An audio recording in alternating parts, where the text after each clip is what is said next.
Pedir a você que abra sua Bíblia em Lucas 24. Vamos meditar nesse texto. Nós vamos ler a partir do verso 13. Lições no caminho de Emaús. Esse é o título que eu dei ao sermão. Vamos ler a partir do verso 13 de Lucas, capítulo 24. Nos diz o seguinte a palavra: Naquele mesmo dia, 2 deles estavam indo para um povoado chamado Emaús, 11 quilômetros de Jerusalém. No caminho, conversavam a respeito de tudo o que havia acontecido. Enquanto conversavam e discutiam, o próprio Jesus se aproximou e começou a caminhar com eles. Mas os olhos deles foram impedidos de reconhecê-lo. Ele lhes perguntou: sobre o que vocês estavam discutindo enquanto caminhavam? Eles pararam com rostos entristecidos. Um deles, chamado Cleopas, perguntou-lhe: você é o único visitante em Jerusalém que não sabe das coisas que ali aconteceram nestes dias? Que coisas? Perguntou ele. O que aconteceu com Jesus de Nazaré, responderam eles. Ele era um profeta, poderoso em palavras, em obras, diante de Deus e de todo o povo. Os chefes dos sacerdotes e as autoridades o entregaram para ser condenado à morte e o crucificaram. E nós esperávamos que ele, era quem ia trazer a redenção a Israel. E hoje é o 3º dia desde que tudo isso aconteceu. Algumas mulheres entre nós nos deram um susto hoje. Foram de manhã bem cedo ao sepulcro e não acharam o corpo dele. Voltaram e nos contaram ter tido uma visão de anjos que disseram que ele está vivo. Alguns dos nossos companheiros foram ao sepulcro e encontraram tudo exatamente como as mulheres tinham dito, mas não o viram. Ele lhes disse: como vocês custam a entender e demoram a crer em tudo o que os profetas falaram? Não devia o Cristo sofrer estas coisas para entrar em sua glória? E começando por Moisés e todos os profetas, explicou-lhes o que constava a respeito dele em todas as Escrituras. Ao se aproximarem do povoado para o qual estavam indo, Jesus fez como quem ia mais adiante. Mas eles insistiram muito com ele: fique conosco, pois a noite já vem e o dia já está quase findando. Então ele entrou para ficar com eles. Quando estavam à mesa com eles, tomou o pão, deu graças, partiu e deu a eles. Então os olhos deles foram abertos e reconheceram. E ele desapareceu da vista deles. Então perguntaram-se um ao outro: não estava queimando em nosso coração enquanto nos falava das Escrituras no caminho? Amém. Até aqui a leitura da palavra. Irmãos, peripatético é uma palavra grega usada para um método de ensino antigo, nas antigas escolas filosóficas. Aristóteles era quem usava muito desse método, e significa basicamente um método de aprendizado e de ensino sobre algo que não se dá na sala de aula, mas que se dá através de uma caminhada, de uma jornada, né? E, embora essa palavra não apareça aqui no texto de Lucas, é uma espécie de ensino peripatético que Jesus faz com os discípulos aqui.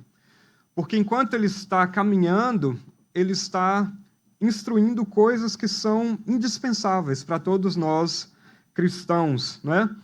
Essa palavra ela aparece em alguns momentos na Escritura, por exemplo, em Efésios, né, quando Paulo diz: rogo-vos, pois eu, o prisioneiro no Senhor, que andeis de modo digno da vocação que fostes chamados. Essa palavra aqui traduzida para nós como andeis, né, andem, é esse verbo peripatel, né? Que é o ensino por meio de uma caminhada.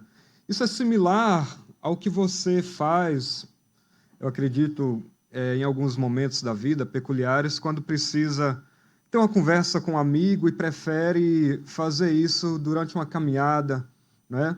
Numa jornada na praia, na lagoa, quem sabe. E é isso que Jesus faz aqui. Então, nós vamos olhar esse texto em algumas partes e pegar algumas lições que são importantes para nós a respeito da nossa fé. A primeira parte do texto, o que nos chama a atenção logo de cara, é que há 2 discípulos caminhando, não são do grupo dos 12, mas eles não sabem e não reconhecem a pessoa que se aproxima deles e começa a falar, não é? Então eu chamei essa primeira parte de o encontro com um estranho. Porque, na verdade, esse estranho era Cristo, mas eles não sabiam até o presente momento. E o texto nos diz que eles estavam indo em direção a Emaús, que ficava mais ou menos 11 quilômetros de distância de Jerusalém. Esse era um povoado ali. E a conversa deles era sobre esses últimos acontecimentos em Jerusalém. Tudo era ainda muito recente, meus queridos. A crucificação e morte de Jesus, né? Era dia de domingo, era o 3º dia que tudo isso tinha acontecido. E aquilo que aconteceu com Jesus na cruz foi público, foi escandaloso e teve uma enorme atenção de todos os que viviam na cidade e também nos povoados próximos. Durante a sua vida, Jesus teve a oportunidade de falar com variados grupos de pessoas. Pessoas de classe social alta, né? Uma família de Lázaro, por exemplo, como Jairo, a quem ele atendeu, e também pessoas simples, né? Desprezadas por aquele mundo, como pobres, como as mulheres, como as crianças. E boa parte do ministério de Jesus foi exercido na Galileia, em variados povoados ali nas proximidades. Ele passa também por Samaria e, por fim, se dirige a Jerusalém para dar o cumprimento final da sua missão, onde ele ali morreria e ressuscitaria. Então, dado que Jesus já era uma pessoa famosa naquela altura e que ele morreu de maneira tão brutal, não é? Esses homens estão, então, conversando sobre qual seria o sentido desses acontecimentos. Mas quem eram essas pessoas que ali estavam, né? E qual era o clima da conversa entre eles naquele momento? A pergunta sobre quem eles eram é importante para nós tentarmos entender qual era o grau de familiaridade que eles tinham ou não com o ensino de Cristo. Isso nos ajuda a entender.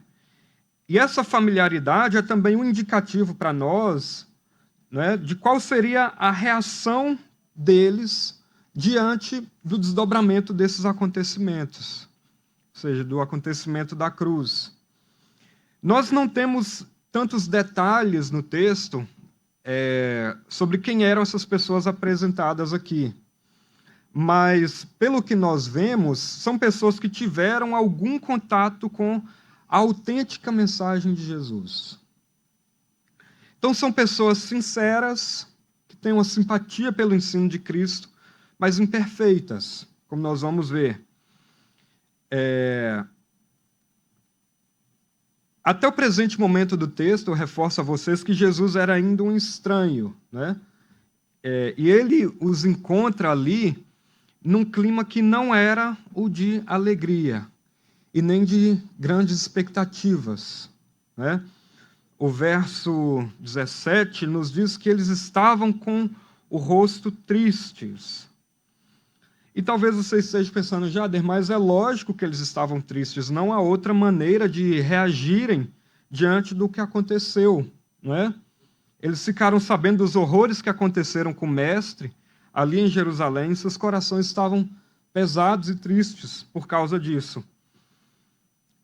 O que ocorre, meus irmãos, é que não foi nenhuma nem duas vezes que Jesus, além dos milagres que realizou entre o povo, além da multiplicação do pão, além das curas maravilhosas, além de coisas extraordinárias que ele fez, muitas vezes ele também anunciou que aconteceria exatamente o que aconteceu naquele dia.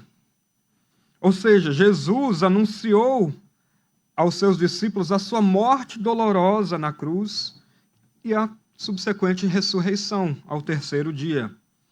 Porém, esta parte da mensagem aparentemente foi completamente apagada da memória deles. E é curioso isso. Muitas vezes Jesus já tinha dito a respeito da cruz e dos seus sofrimentos, os sofrimentos que o Messias deveria enfrentar, porque Jesus se enxergava, e de fato era, como o Messias de Isaías 53, que não seria recebido totalmente por todos, mas que seria desprezado pelos homens, rejeitado, homem de dores e sofrimento, seria esmagado em função dos nossos pecados. Tudo isso fazia parte do plano misterioso de Deus e do modo como Deus iria redimir o seu povo. E demorou muito para que os discípulos assimilassem a isso. Eles não assimilaram a cruz.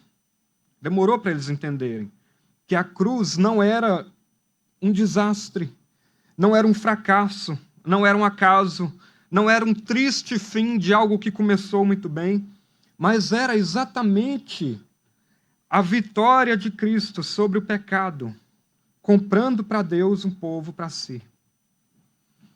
E como é que nós podemos perceber que eles não tinham ainda assimilado isso? A partir de dois elementos, né? Primeiro, o texto nos diz que Jesus, quando se aproxima dele, quando eles estão conversando, como eu disse, os rostos deles estão entristecidos. Estão tristes porque não têm esperança. Então aqui, o primeiro contato de Jesus com eles é olhando no semblante e percebendo que havia ali tristeza, mesmo sem que eles tivessem dito qualquer palavra ainda, né? Mas em seguida eles dão uma resposta, né? Jesus pergunta, como um mineiro, como a gente diz, que faz de João sem braço, né? Como quem não sabe de nada, o que aconteceu? Sobre o que vocês estão falando, né? E aí eles respondem, né? O que aconteceu com Jesus de Nazaré, verso 19. Ele era um profeta poderoso em palavras e em obras diante de Deus e de todo o povo. Os chefes dos sacerdotes e as autoridades o entregaram para ser condenado à morte e o crucificaram. E nós esperávamos que ele é quem ia trazer a redenção a Israel. E hoje é o terceiro dia desde que tudo isso aconteceu. Essa é a resposta deles. E eu chamo a atenção de vocês para duas partes nessa resposta. Isso nos leva já ao segundo ponto aqui da mensagem. O que acontece nessa segunda parte? A tristeza que eles sentem são fruto de expectativas frustradas ou de uma leitura errada dos acontecimentos. Algo aconteceu a Cristo, mas eles precisam discernir, interpretar o que aconteceu. E é isso que eles não estão conseguindo até o momento. Então, um deles, e o texto nos informa, chamado Cleopas, afirma que Jesus era um homem poderoso em palavras e em obras. E mais embaixo ele complementa dizendo que eles esperavam que era ele quem traria a redenção de Israel. O que nós temos aqui e o que acontece na mentalidade deles é que, assim como muitos outros, ele cai no erro de projetar sobre Cristo a figura de um Messias político. Veja que tudo o que ele fala sobre Jesus é em tom de coisas triunfantes, poderoso em palavras e em obras, que traria a redenção a Israel. Então, nessa expectativa, eles esperavam que Jesus fosse como uma espécie de guerreiro Davi, restaurador de Israel, ou como um grande libertador, como Moisés foi do Egito, né? Que os libertasse agora do novo Egito, que era Roma. Então, eles não tinham entendido a dimensão na qual a redenção deveria ocorrer. Eles estavam certos ao pensar sobre a redenção, mas não uma redenção no nível imanente, terrena, simplesmente, de restauração de cunho político. Um teólogo diz: de um lado está a expectativa enganosa de um messianismo político nacionalista, do outro, a compreensão do verdadeiro projeto salvífico de Deus. E é isso que Jesus vai passar a explanar para eles aqui. Porque com essa projeção, né, distorcida de um messianismo sobre Jesus, o que acontece, o que fica de fora dessa equação? Desse Messias vencedor desde o primeiro momento. Fica de fora exatamente a cruz e a humilhação, que eram indispensáveis ao Messias, como a Escritura já tinha dito em Isaías 53, por exemplo. Então eles não conseguem ver na cruz a vitória de Cristo sobre inimigos muito piores do que Roma e do que o Egito, e do que qualquer outro opressor que houvesse naquela época. Eles não conseguem ver na cruz a vitória de Cristo sobre o diabo, sobre o pecado e sobre a morte. Então eles até ouviram falar sobre a ressurreição. Jesus já tinha dito isso aos seus discípulos. Mas o que acontece? Foi as mulheres quem disseram isso. E elas devem estar loucas. São essas as palavras do texto. Não dão crédito ao testemunho. Então é como se ele dissesse: olha, as mulheres falaram, mas eu não ouvi. A mim ele não apareceu. E são as mulheres que estão loucas, né? Porque Jesus está ao lado deles e eles não percebem, mas acham que é o testemunho delas que é a loucura.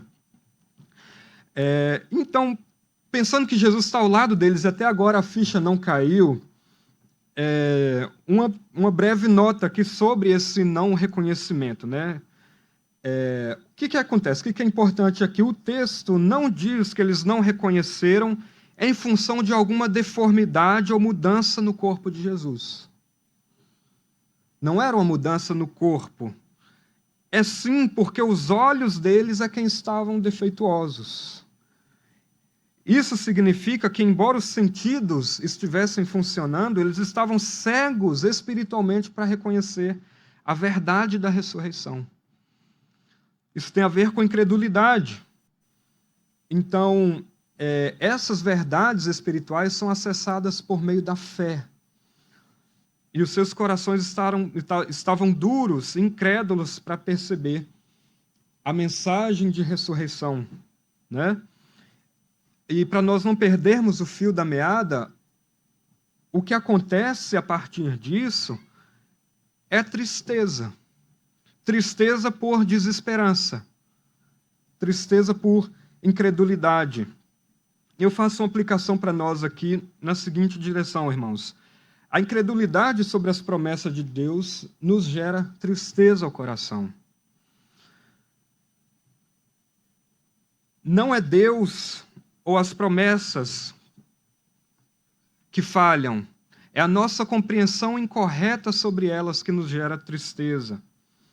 Então, assim como eles, nós também nos entristecemos às vezes quando temos expectativas erradas, frustradas sobre a pessoa de Deus, né? Isso tem a ver com o modo como nós enxergamos o agir de Deus em nossa vida. Para eles era inconcebível que Deus, no seu plano de redimir a humanidade, usasse como meio para isso algo tão doloroso, algo tão terrível como era a morte sacrificial do seu próprio filho. Então, da mesma maneira, talvez também muitos de nós sejamos incapazes de ver a bondosa mão de Deus a conduzir a nossa vida nos momentos que nós passamos pelos mais severos sofrimentos. Conseguiam ver a mão de Deus nos atos triunfantes na história, mas não conseguiram enxergar a mão de Deus na cruz.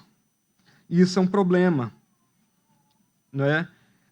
A grande promessa de Deus para a nossa vida é que Ele estaria conosco todos os dias até a consumação dos séculos.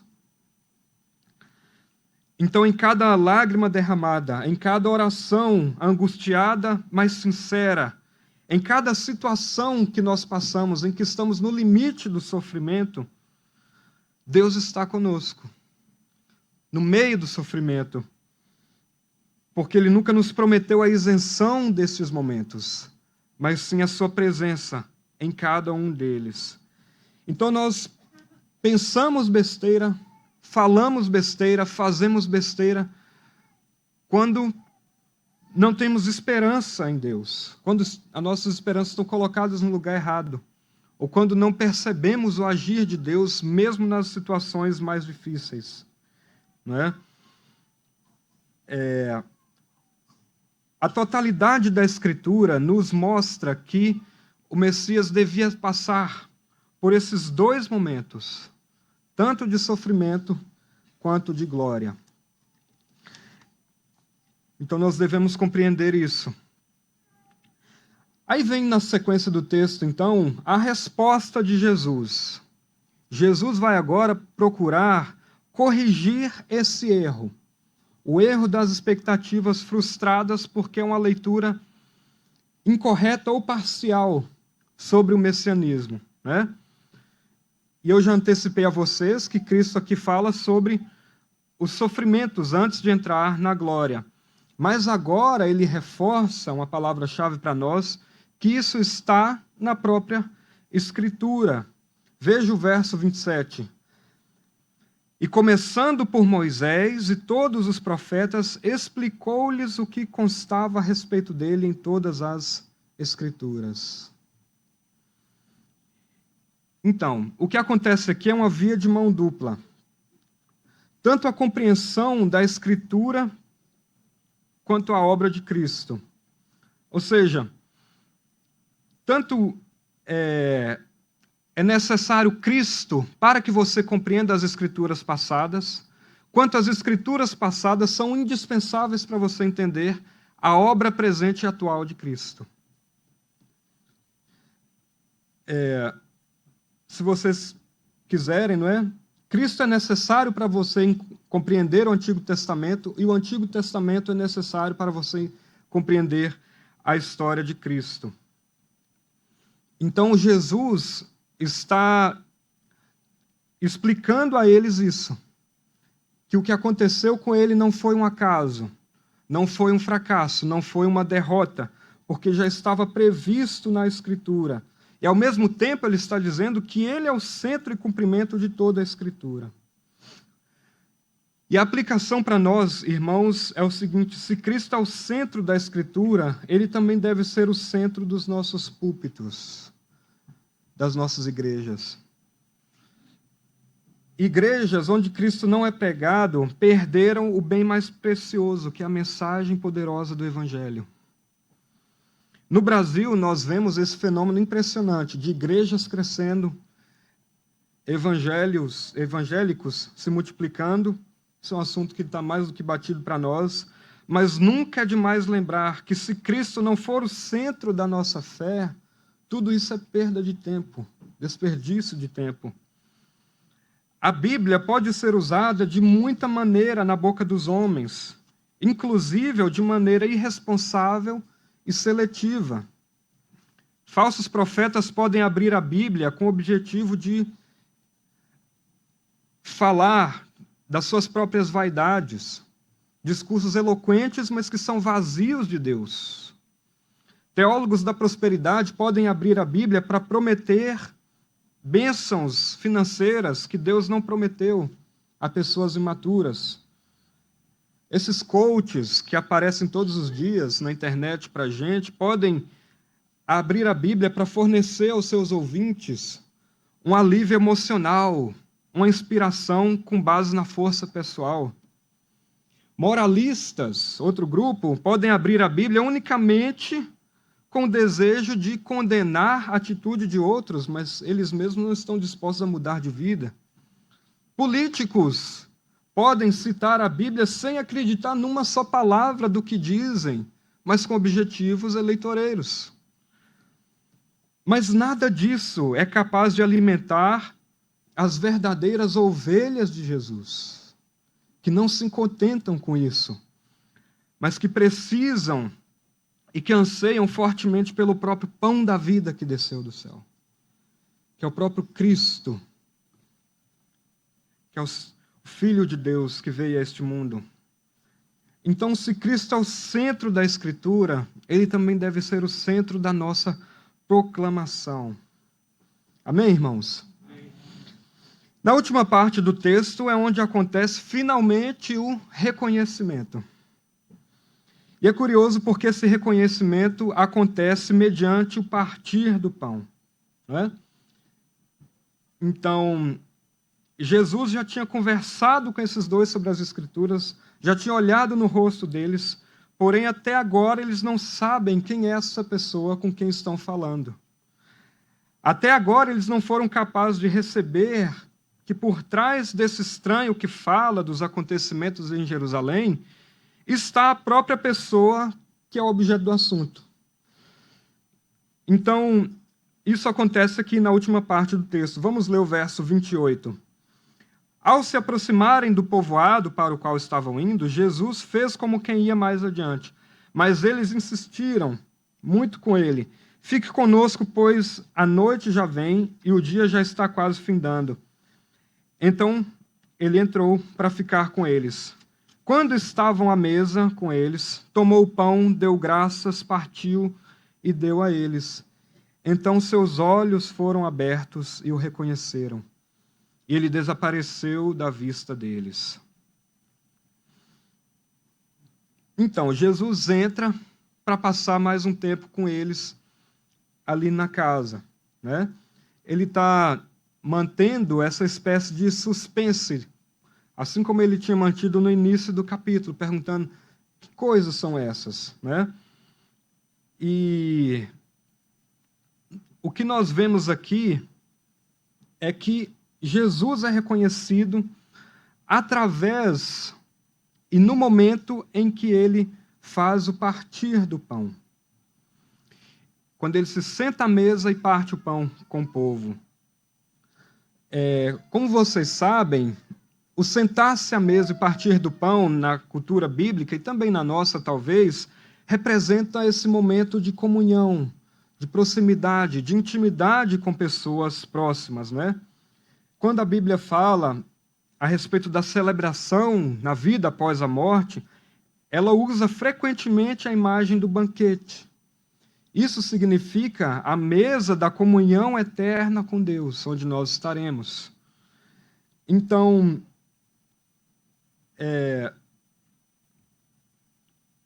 o pão representa, na ceia eucarística, não é? O corpo de Cristo, e o sangue, e o cálice representa o seu sangue, né? O que está em questão aqui para nós não é tanto afirmar uma espécie de ceia que Jesus teria feito com esses dois discípulos vacilantes. Não. O que está em jogo aqui para nós é perceber que o ambiente no qual Jesus é reconhecido é esse ambiente onde há a presença do pão da comunhão, né? Isso quer dizer que a identidade de Jesus é plenamente revelada no ambiente onde há a proclamação da fé apostólica, meus queridos. Esse texto ele é muito melhor compreendido por nós se nós lembrarmos de um texto de Atos, capítulo 2, que também foi Lucas quem nos escreveu. Veja o que está em Atos 2, 42. Eles se dedicavam ao ensino dos apóstolos e à comunhão, e ao partir do pão e às orações. Todos estavam cheios de temor, e muitas maravilhas e sinais eram feitos pelos apóstolos. Então vejam, a identidade de Jesus é revelada mediante essas duas coisas: a escuta atenta da palavra e o partir do pão feito em comunidade. A escuta atenta da palavra muda o nosso coração, realinha os nossos pensamentos a respeito do Messias, para que nós assimilemos a mensagem do Evangelho e não as nossas projeções sobre Cristo de um Messias político. Então é preciso ouvir a palavra, e Jesus já tinha feito isso. E depois, no partir do pão, isto é, no ambiente onde a palavra é proclamada e diferentes pessoas estão unidas na mesa de comunhão por confessarem a mesma fé. Então é isso que está em jogo aqui, quando Cristo é reconhecido nesse partir do pão. E para nós fecharmos, então, qual seria o nosso papel hoje enquanto igreja, mediante o que nós ouvimos de Jesus aqui no caminho de Emaús, não é? O que nós devemos fazer com tudo isso? Uma resposta simples é que o nosso papel enquanto igreja é dar sequência ao projeto que ele já iniciou. E que Atos nos confirmou que é possível de ser realizado. Como é que nós fazemos isso? Imitando o exemplo deixado por Cristo e seus apóstolos, que são os sucessores autorizados e legítimos, portadores dessa mensagem.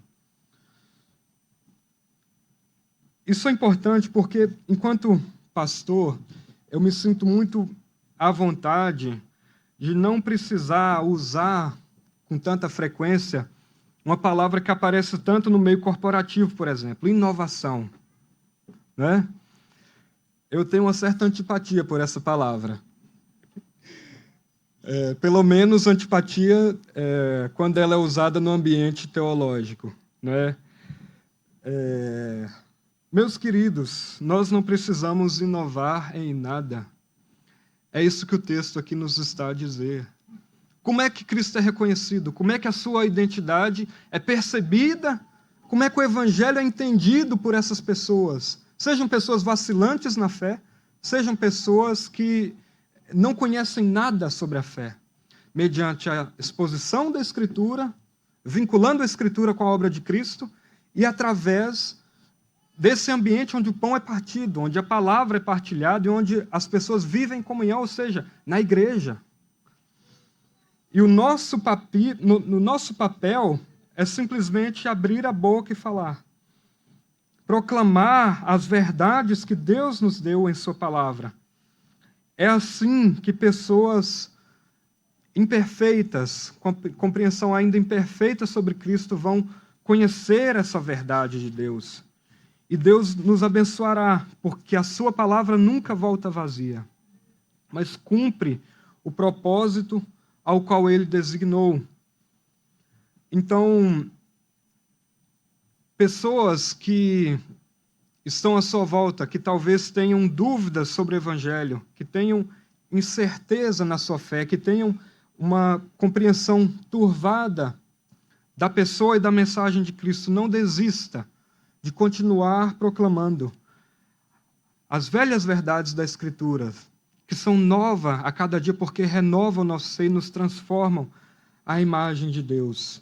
E é desse modo que o nosso coração vai ser alimentado e que o nosso coração vai arder de fervor pela pessoa de Cristo, de desejo de conhecer a Deus, que é alimentado por essa própria palavra da Escritura. Amém, meus irmãos? Amém. Que nós continuemos, então, servindo a Deus com alegria, com fidelidade à sua palavra e vivendo em comunhão com a igreja, que é esse ambiente onde a palavra é legitimamente proclamada. Amém? Vamos orar nesse momento. Ó Senhor, queremos te louvar mais uma vez pela tua palavra, abrida e exposta entre nós. São verdades tão grandiosas, Senhor, tão profundas, que nós nos sentimos incapazes de traduzir tudo ao teu povo. Mas nós nos alegramos, Senhor, pelo Teu bendito Espírito, que abre a nossa mente e o nosso coração para perceber e discernir quem Tu és, o que fizeste por nós. E nós te somos gratos. Gratos pela cruz, gratos pela nossa redenção, gratos pelo perdão dos pecados, gratos pela família que o Senhor nos deu, que é a igreja querida. Que o Senhor nos ajude a ser firmes na fé. Que o Senhor nos ajude a compreender a Tua palavra e a proclamar essa palavra a todos aqueles que estiverem no nosso entorno. Caminha conosco, Senhor Jesus. Nos abençoe nisso. Abra os corações que estão duros por algum motivo, para que possam compreender as Tuas verdades. Nós te oramos, em nome de Jesus. Amém. Amém.